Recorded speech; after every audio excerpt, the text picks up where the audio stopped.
Hi, everybody. Welcome to the Kimberly Cloud Show. I'm your host, Kimberly Cloud. I have a very, very special guest here for the show today. Can you go ahead and announce to the world who you are and where you're calling from? Sure. First of all, Kimberly, thank you for having me on. You're My welcome. name is Paul Thornton. I live just south of Boston in a small seaside town called Situate, Massachusetts. Okay. And whatever you want to talk about for your past leading up into your present, we can just stick to leadership or we can stick to childhood, however you want to. Mhm. You have the floor. Well, I've been studying leadership for a long time. It's been my passion. I've come up with a number of simple models or concepts that I think are useful and helpful to really parents, coaches, teachers, really doesn't matter. One of them has to do with leadership styles. I call it the 3 Ds, and one is directing, second is discussing, and third is delegating. And I think parents, teachers, coaches, managers use these 3 styles all the time. Directing is if the person you're dealing with has no experience, they don't know how to do the task, they're clueless, let's say, they need and want direction. So the leader or manager needs to tell them what to do and how to do it. When you use this style, people learn to, listen, to follow directions, to ask questions, to get the task done by the time frame that you give them, you, the manager or leader, give them. The second style is discussing. When you use a discussing style, like we're doing right now, you ask questions. That is, the leader asks questions. Questions about the goal, the plan, the obstacles. You're trying to see how the person is thinking about the work or task they have to get done. How are they viewing it? What steps will they take? And you want to see if their thinking is clear and their approach is going to work and they're going to get it done by the time it needs to get done by. Do you want to have good retention when you're doing this? Like where you're keeping your employees instead of just firing them to find, Well, I whatever. think I think if you use the right style, you're Yeah. helping people grow and develop. Um, if you're using a discussing style, you're engaging the person, you're getting their thoughts and ideas, so they're more committed and motivated to get the goal done or complete the task, right? The third D is delegating. When you delegate, you're really empowering the person to take ownership of the task, make decisions, take action, get it done, meet the time frame required. When you use a delegating style, people are learning to, work independently, make decisions, influence others, get the resources they need. So my point is there's a time and place for each style. And if you use each style correctly, the person will develop some skills and some insights and knowledge, and that will help them be a more productive and effective, you know, employee, student, athlete, whatever it might be. It's kind of like raising kids. Early on, we're more directing with our children, right? We Mhm. tell them when to eat and what they can wear and where they can go, and we give them a lot of do's and don'ts and boundaries and what have you. As they get a little bit older, we start to discuss more. What do you think? Why would you do this? How would it work? What did you learn from the experience? That type of thing. And then when they even get a little bit older, you're delegating. When they go off to college, for example, you want them to be prepared to make decisions, to think on their own, to follow their values, those types of things. So, again, there's a time and place for each of these styles, and they work to help the person grow and develop and mature. That's Okay. that's one of the concepts I've taught a lot of managers to use and to um, utilize in their day-to-day work. The problem, Kimberly, is sometimes one is leaders use the wrong style. If a Yeah, yeah, person's got a lot of experience, they know what they're doing, yet the leader is using a directing style. They're telling the person what to do, how to do it, even though the person's done the task 28 times. They don't need the leader telling them how to do it one more time. They know how to do it, right? so Uh, what would not be clicking between the two of them if, they've been told like 25 times or done it 25 times and getting told again? How would you break that barrier to get them to be on the same frequency? well, when I would do seminars and workshops and classes, I would try to uh, convince the leader that if you use the right style, you will motivate and engage the employee. Conversely, if you use the wrong style, you're going to demotivate the person. So Yep, yep, if you're telling your 28-year-old son that he needs to get a haircut and he needs to shave and this and that, you're directing him to do certain things. That's going to turn him off, and it's not appropriate. correct. So if the person, like you say, knows how to do the task, you don't need to tell them. You just need to say, get this done by Friday at 10 o'clock.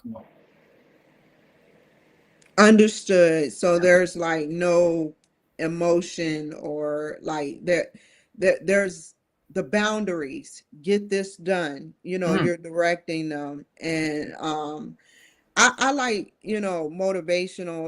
motivational leadership and transformational leadership. I like those things because, motivating a person to do it, setting short-term goals and long-term goals, mhm, that helps, the person have a mhm. date of when it should be done and give them enough time and all of that great stuff. So we're like, what you got your degree. Tell me about the degrees you have because you've written 27 Mhm. books, Yep. right? Yep.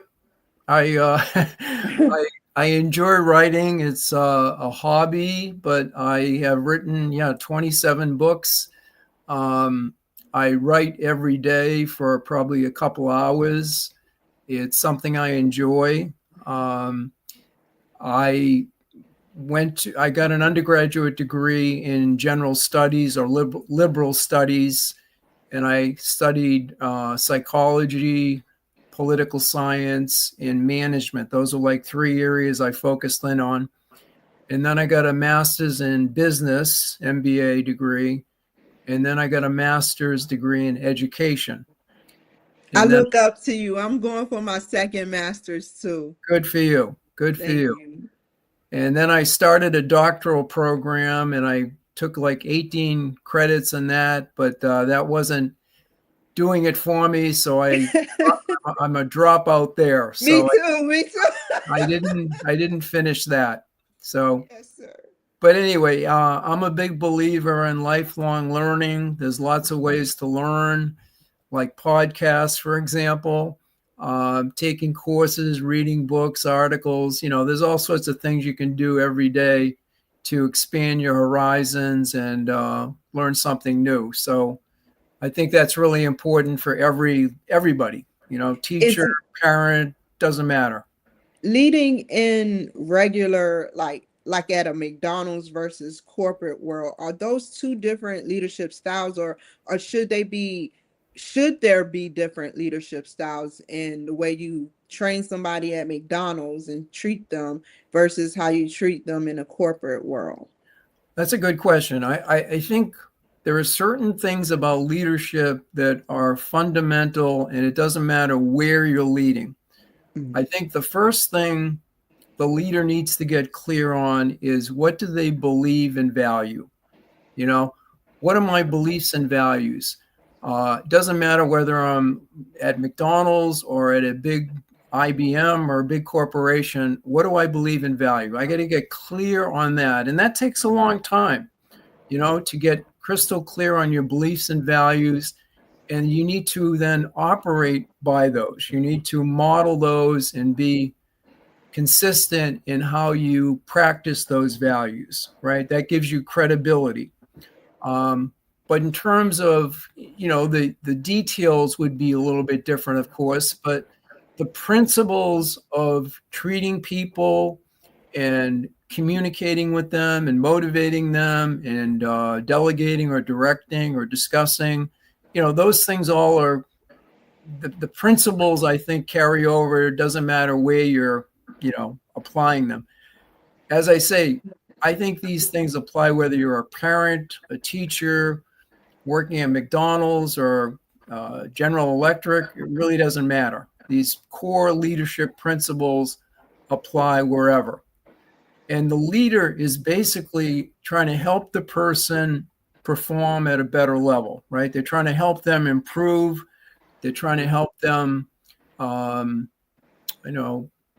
be a higher performer in whatever they're doing. So, yeah, I don't think it matters. Okay, and can you tell me an excerpt from your book that applies? Because I'm pretty sure you wrote about these 3Ds in a book, Yeah, right? great. Tell me more about this book, and like another excerpt from the same book about the same thing. Like give me um examples and elaborate because Yeah, I know the book is thick. yeah. Well, I interviewed, I'll give you one example. I interviewed the fire chief in the town that I live in. Mm-hmm. And I asked him how he used each of the 3Ds in his operation. And he said, in an emergency situation like a fire, you need to use a directing style. You have to make decisions quickly. You have to tell people to do whatever they need to do to put the fire out. So it's a lot of directing. Do this, don't do that, take care of this. You got this task. A lot of direction. You don't have time for, holding a meeting and having a discussion and asking people's opinions and things like that. So in a crisis, you want someone, the leader, to be decisive and make decisions. Now, he said, though, after the fire's over and they're back at their location, he might use a discussing style.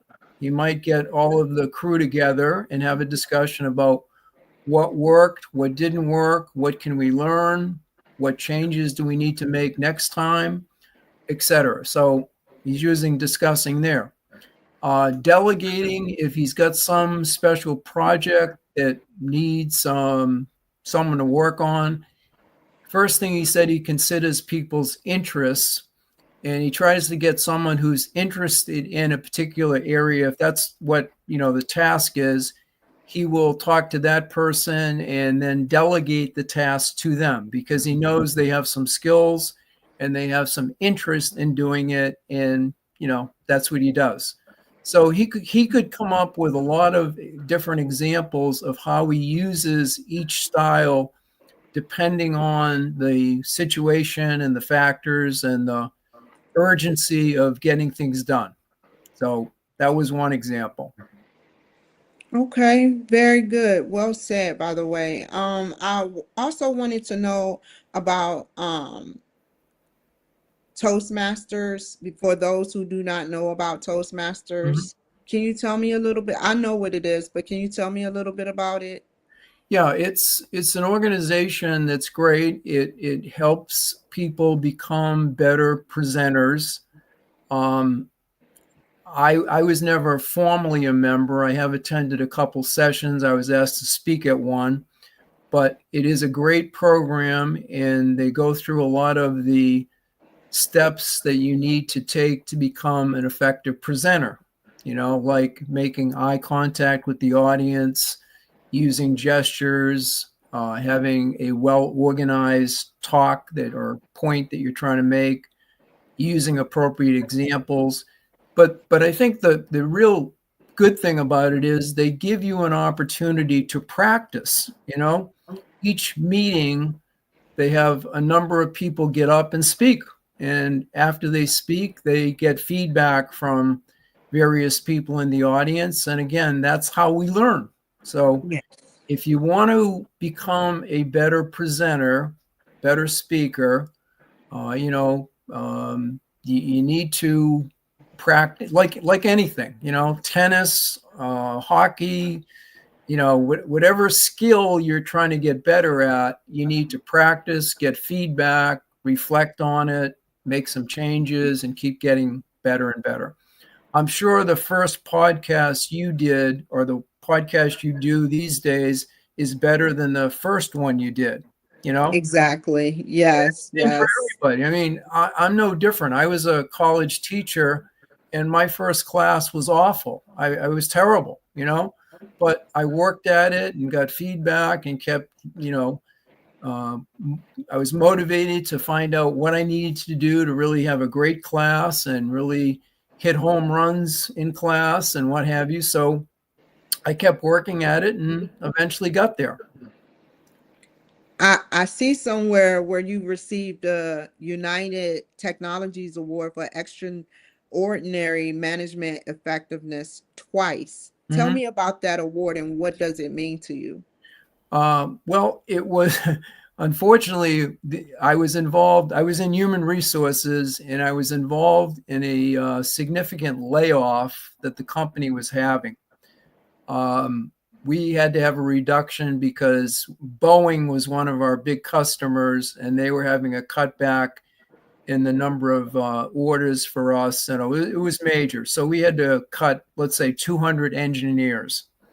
And I was the focal point for organizing it and briefing the managers and laying it all out and doing all those things. Uh, like any project, you have to have clarity on the goal and the steps and the plan and the time frames and all that. So I think I did a pretty good job in laying it all out and making the managers comfortable in terms of what they had to do to notify their employees. And it was, it's very painful going through a layoff like that. So anyway, that was what I got it for.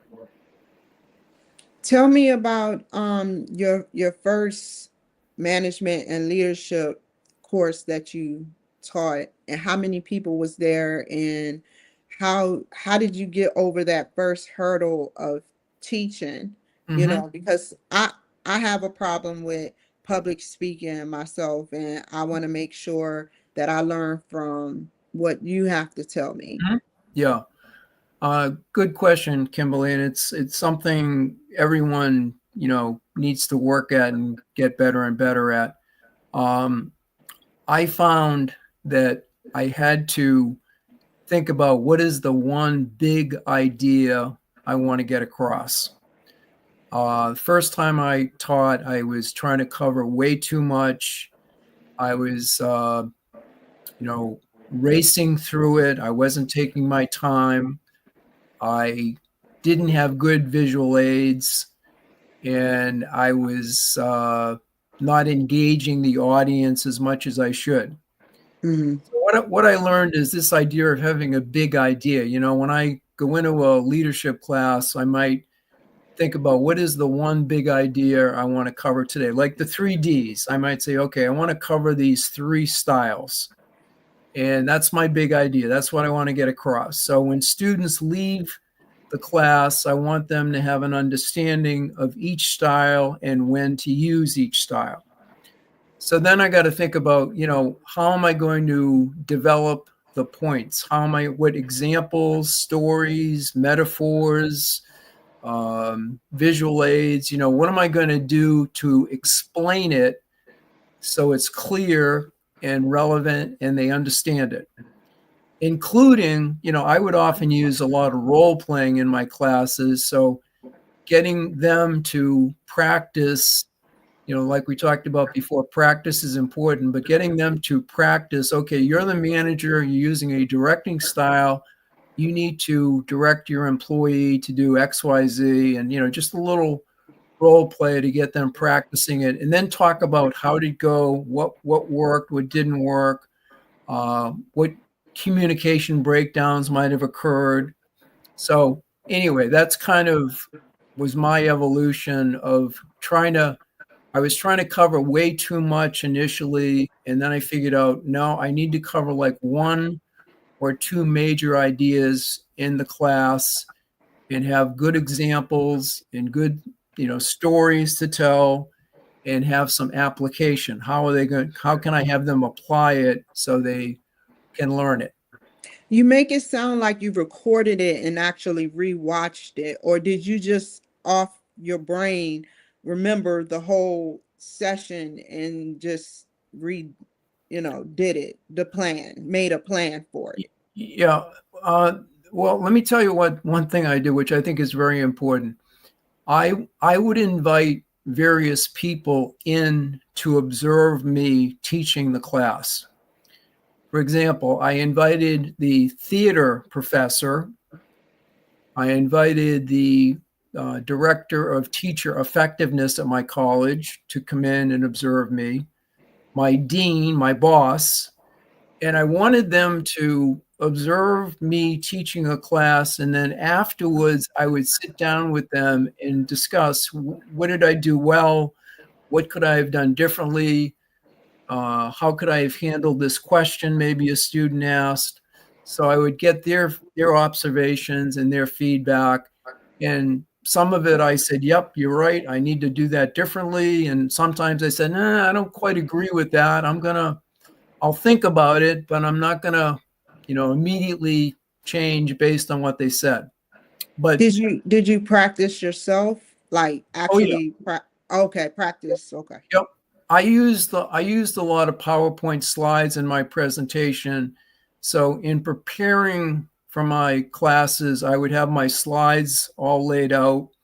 I would have the application things that I was going to do and things like that. I'll also tell you, my wife was teaching the same courses I was teaching. Get out of here. That is a major Not habit. Like not y'all at have this in common. not at the same school, but at a different college. She was teaching principles of management and a few different ones. But anyway, organizational behavior was one we both taught.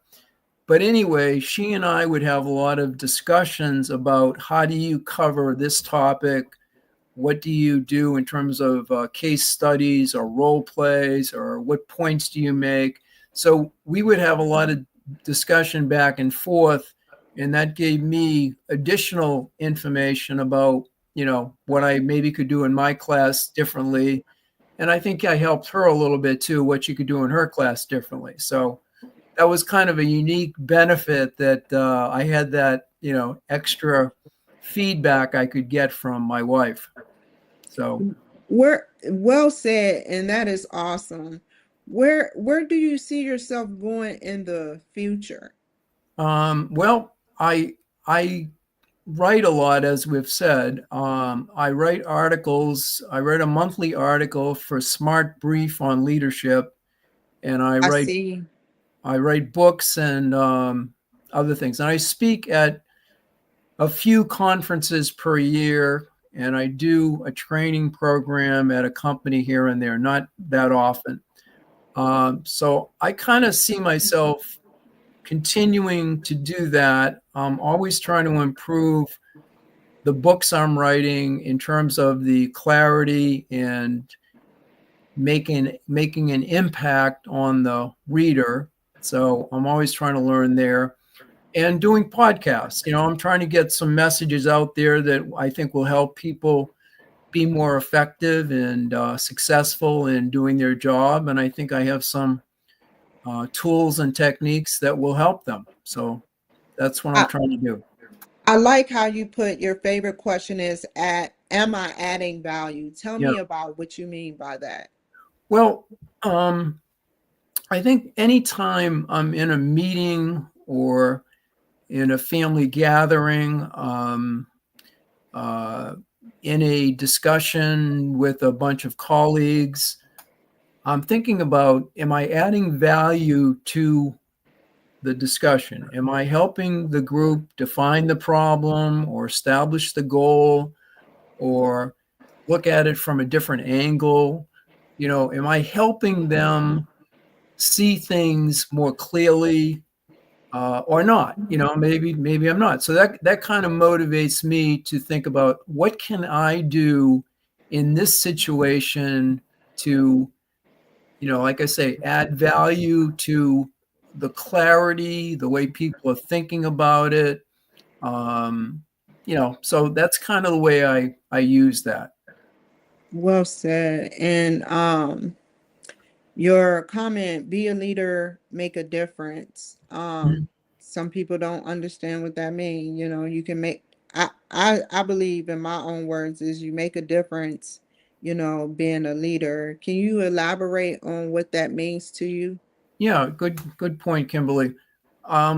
Be a leader, make a difference. I mean, do something that's going to have a positive impact to improve the current situation. I think that's what leaders do.